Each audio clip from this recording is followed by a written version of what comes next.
This video covers the topic of passive transport of substances across the plasma membrane from Chapter 3 of your textbook. The learning objectives of this screencast are as follows. Describe how molecules behave in a solution. Explain the process of diffusion. Explain simple diffusion across the cell membrane. Explain how various factors affect diffusion rates across the plasma membrane. Explain facilitated diffusion across the cell membrane, both channel-mediated and carrier-mediated facilitated diffusion.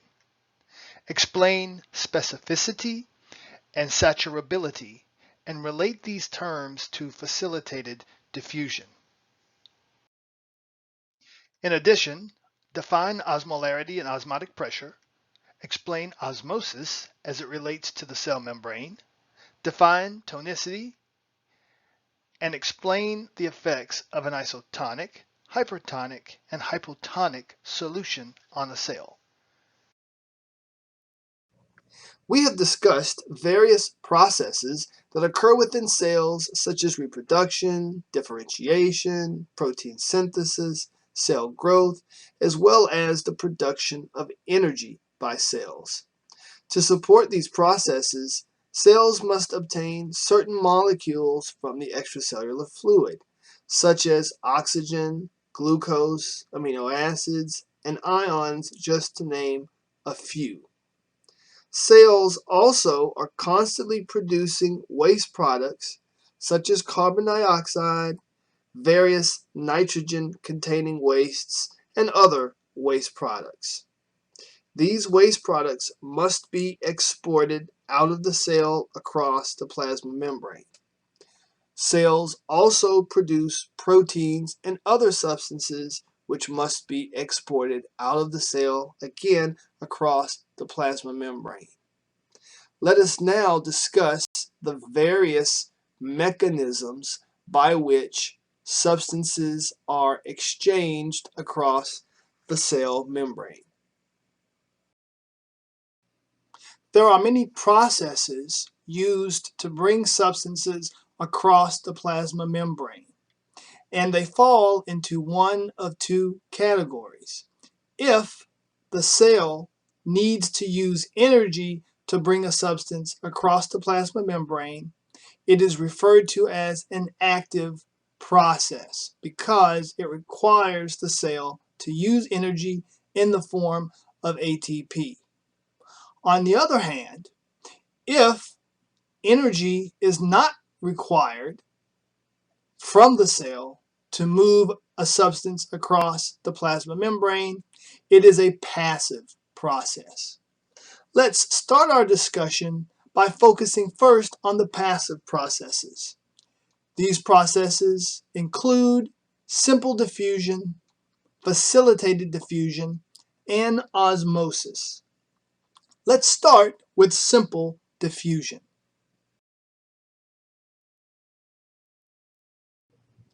Before we move on, let's review a little terminology here. So recall that a solution is a mixture of two or more components. It's a homogeneous mixture, technically, and that's basically where you can't tell the difference between the many components that make up the solution. For example, Coca-Cola is a homogeneous solution. You can't tell the water from the high fructose corn syrup, from the carbon dioxide, from the other components. It's homogeneous. A solution contains a dissolving medium, which is the solvent. In the case of Coca-Cola, it's water. And the solutes are all of the other substances that are dissolved in the solvent. So the high fructose corn syrup, the carbon dioxide, all the other components that are dissolved in the water are the solutes in the case of Coca-Cola. The plasma membrane basically rests between two water or aqueous solutions. The extracellular fluid is water mainly with other substances dissolved and mixed in it. The cytoplasm likewise is mainly water with other substances dissolved and mixed in it. Matter is composed of substances, molecules, that are constantly in motion. They have a certain amount of kinetic energy or thermal motion. Even solids, like the molecules of a desk, are moving. Now, they're not moving very much. They basically vibrate, but they are in motion. They vibrate because there are strong bonds between the molecules. That's why a solid has a definite shape. If we were to take an ice cube, right, that's solid, and add heat to it, we would increase the rate at which those molecules move. We weaken those bonds, and we could liquefy that ice cube. Those molecules would have a greater freedom of movement because the bonds have been weakened. And now we'd have a form of water that takes on the shape of its container. And that's what liquids do. They take on the shape of their containers because the bonds between them are very weak. If we continue to add heat, we can break those bonds completely, and we can convert that water to water vapor, and now we have a gas. Regardless of whether we are looking at a solid or a liquid or a gas, the substances, the molecules, are in constant motion. And that is key to understanding diffusion. Because molecules are constantly in motion, they are colliding with one another randomly. The net effect of these random collisions is that these molecules move away from areas where there are many collisions into areas where collisions are less frequent. For example, if we take a beaker of water and we drop some dye or a cube of sugar or a cube of salt, slowly over time, those substances are going to distribute themselves evenly within the solution. We describe the substance as moving from an area of high concentration to an area of low concentration, or down its concentration gradient. This process is called diffusion. Note that this process does not require energy. It is a natural process. Certainly, we can speed the process up by stirring the solution, or if we warm the solution, it causes the molecules to move more quickly, and they diffuse or move down their concentration gradient more quickly. But this is a natural process that does not require energy at all. This is the example of diffusion that is given in your book. Mama has cooked a pan of cookies, and her daughter is able to smell the cookies because molecules from the cookies are diffusing through the air, moving down their concentration gradient, and being detected by the little girl's nose. Let's discuss for a moment the factors that can affect the rate of diffusion of a substance through the plasma membrane. And the first three affect how quickly substances diffuse, period. Temperature has a huge impact on how quickly substances diffuse. The higher the temperature, the faster the particles are moving, and therefore the faster the substances move from high concentration to low concentration.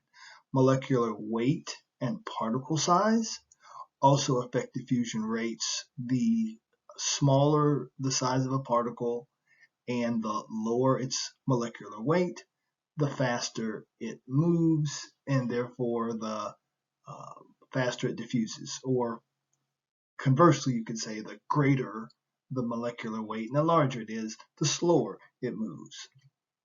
And number three is the steepness of the concentration gradient. The higher the difference in concentration of a substance between two locations, the faster those substances are going to diffuse down their concentration gradient. So the greater the concentration gradient, or the greater the difference, the greater the rate of diffusion. So temperature, molecular weight, and the concentration gradient itself, all of those affect diffusion in general, including diffusion across the plasma membrane. When we look specifically at the plasma membrane, one of the factors that will affect how quickly a substance diffuses across is the surface area of the plasma membrane. The greater the surface area, of course, the greater the rate of diffusion. And lastly, and we're going to talk about this in the next slides, the greater the permeability, the more or the easier it is for a substance to cross the plasma membrane by diffusion, the faster the rate of diffusion across the plasma membrane.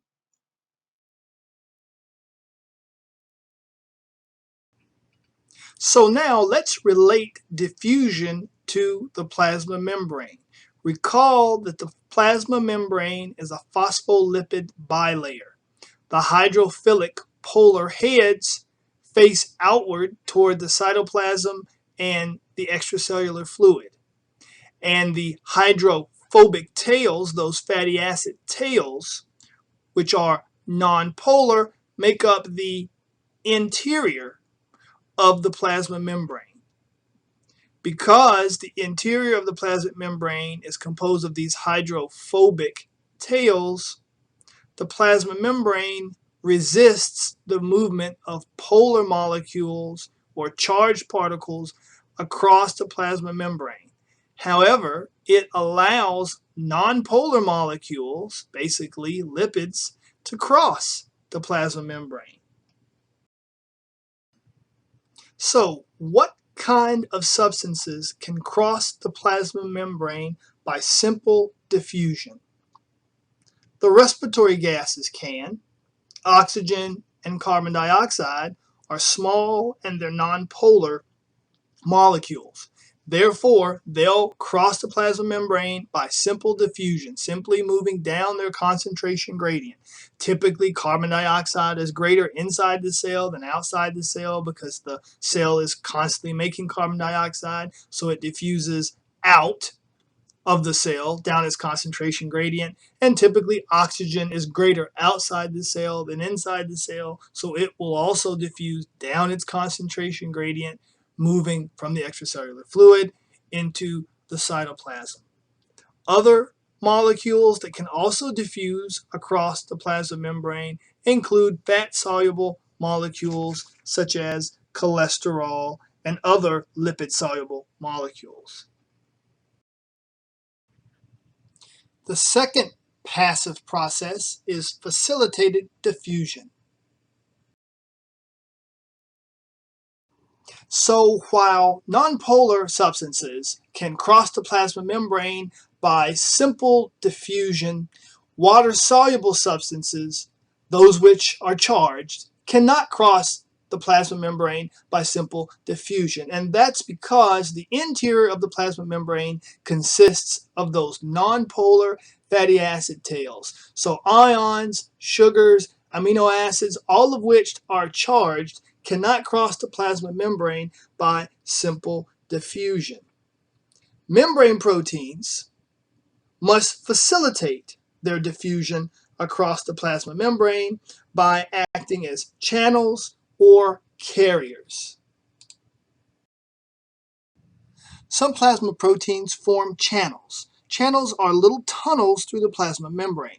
This allows substances to diffuse across the plasma membrane down their concentration gradient. Channels may also be gated, meaning that at certain times they are open and allow diffusion, and at other times they are closed and do not allow diffusion. In this example from your book, we have sodium ions. Sodium ions are at a higher concentration in the extracellular fluid than they are in the cytoplasm. Sodium channels, these are channels or tunnels that specifically will allow sodium to pass through. Here we have a sodium channel. It is open, allowing sodium ions to move down their concentration gradient into the cell. At other times, the sodium channels can be closed, and they would prevent sodium from diffusing down its concentration gradient. So with the use of channels Sodium can move down its concentration gradient. The cell doesn't have to use any energy, so this is diffusion facilitated by channels. This is specifically referred to as channel-mediated facilitated diffusion. Some plasma proteins form carrier proteins. Unlike channels, which are tunnels, carrier proteins bind with a molecule on one side of the plasma membrane, carry them across, and then release them on the other side. In this example from your book, the molecule being transported is glucose. So glucose binds to a glucose carrier on the extracellular side of the plasma membrane. The carrier carries the glucose molecule across the plasma membrane as it changes shape and then releases it into the cytoplasm. Glucose has been moved down its concentration gradient. The cell hasn't needed to use any energy to move it. So this is diffusion facilitated by a carrier protein. I should also add that carriers are very specific to the molecules that they can transport. This specific carrier protein for glucose cannot transport fructose, cannot transport sodium ions or other molecules or ions. This is specifically referred to as carrier-mediated facilitated diffusion. I'd like to briefly talk about two properties that carrier proteins and channel proteins have. They are specificity and saturability. Specificity describes the property where carriers and channel proteins only transport or allow the passage of specific molecules or ions, just like enzymes bind to certain substrates. Protein carriers and protein channels only bind and facilitate the transport of specific molecules. So for example, a carrier protein, if a glucose transporter, it will only transport glucose across the plasma membrane. It will not transport fructose, even though fructose has the same chemical formula. It's a monosaccharide. It will not transport galactose. Sodium channels will only allow the passage of sodium. They will not allow other positive ions like potassium or calcium to cross. Again, carrier proteins and channel proteins are very specific to the molecules that they will transport and allow to cross the plasma membrane. Carriers and channels can also become saturated. Saturation occurs when there is simply more molecules than the carriers and channels can allow to pass. There's only so many molecules that can pass through a channel or that can be transported by a carrier at a given time. And when that amount is exceeded, then those carriers and channel proteins are saturated. The property of saturability is illustrated by this figure. So what we have on this graph is we have on the y-axis the rate of solute transport in molecules per second. So that's how many molecules per second cross the plasma membrane. And then on the x-axis we have the concentration of the solute. So as you would expect, as the concentration gradient across the plasma membrane, or the concentration on one side, as it increases relative to the other side, you would expect the rate of transport to increase. And this would be true, certainly would be true for simple diffusion, but also for carrier mediated and channel-mediated diffusion. However, you begin to reach a point where you begin to saturate your channels and carriers. That is, they're basically transporting as much as they can transport until you hit this point right here, where even with an increase in concentration gradient, there is no increase in rate of solute transport, and that is the point of saturation. That's the transport maximum, which is the concentration at which there is no further increase in transport across the plasma membrane. Let's now discuss our third and final passive process, osmosis.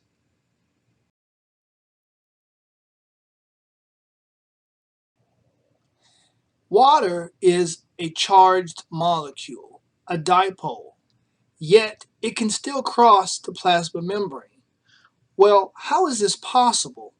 Well, first of all, remember that the most abundant molecule in the extracellular fluid and the cytoplasm is water. So a certain number of water molecules sort of sneak between the phospholipids and cross the plasma membrane. There are also special pores or channels called aquaporins embedded in the plasma membrane that allow water to cross the plasma membrane. Water crosses the plasma membrane by a process called osmosis. Osmosis is the movement of water across a semi-permeable membrane.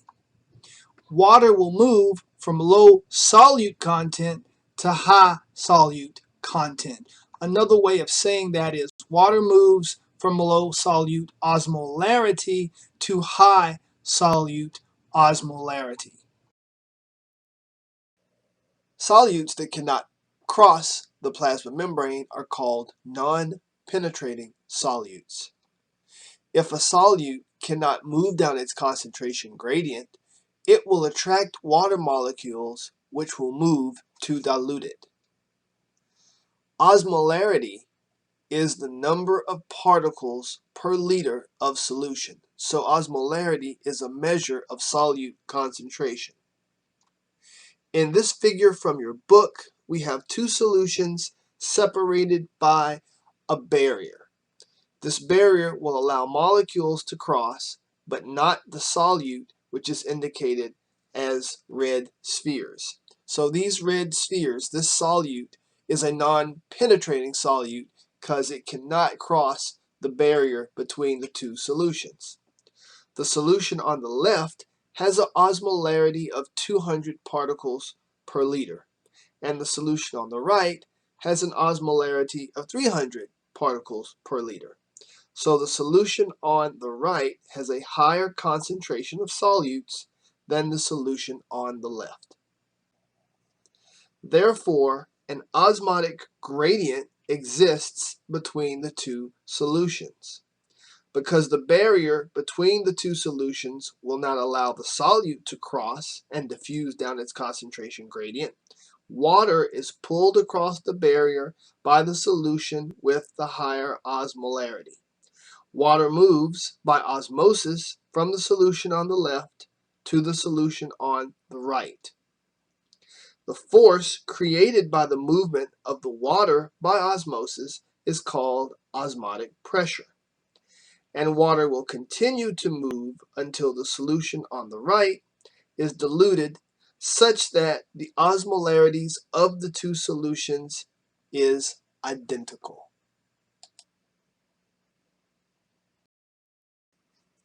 Because the plasma membrane is permeable to water, but only slightly permeable to many charged molecules, the differences in osmolarity between the extracellular fluid and the intracellular fluid can affect tonicity, or fluid volume and fluid pressure in a cell.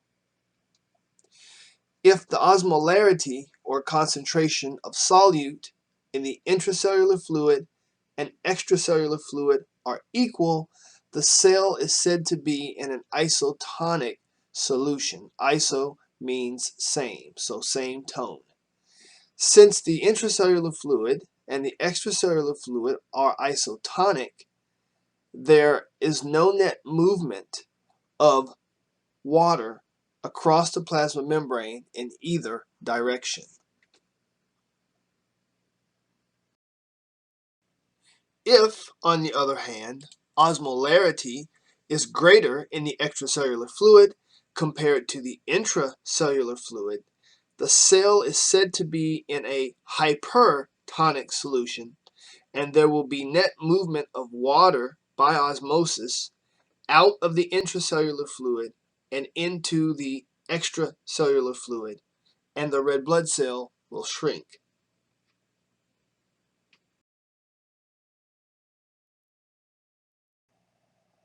If the opposite is true, where there is a greater osmolarity in the intracellular fluid compared to the extracellular fluid, the cell is said to be in a hypotonic solution, and there will be net movement of water from the extracellular fluid into the intracellular fluid, and the cell will swell, possibly bursting or lysosing. Now let's summarize the processes that we have learned by which substances can be moved across the plasma membrane. If the cell needs to use energy to move substances across the plasma membrane, the process is referred to as an active process. If movement of the substances across the plasma membrane does not require energy, then the process is a passive one. There are three passive processes by which substances can move across the plasma membrane. Some substances, nonpolar substances, can simply diffuse across the plasma membrane, moving down their concentration gradient. Others, such as amino acids or glucose, polar or charged particles, require a carrier protein or a channel to facilitate their diffusion across the plasma membrane from high concentration to low concentration. Osmosis is the movement of water across the plasma membrane from an area of low solute concentration or osmolarity to an area of high solute concentration or high osmolarity. A good way to test your knowledge and understanding of this material is to recreate this figure from memory and explain it just as I have. Now let's review the learning objectives of this screencast. Describe how molecules behave in a solution. Explain the process of diffusion. Explain simple diffusion across the cell membrane. Explain how various factors affect diffusion rates across the plasma membrane. Explain facilitated diffusion across the cell membrane, both channel-mediated and carrier-mediated facilitated diffusion. Explain specificity and saturability and relate these terms to facilitated diffusion. In addition, define osmolarity and osmotic pressure. Explain osmosis as it relates to the cell membrane. Define tonicity and explain the effects of an isotonic, hypertonic, and hypotonic solution on a cell.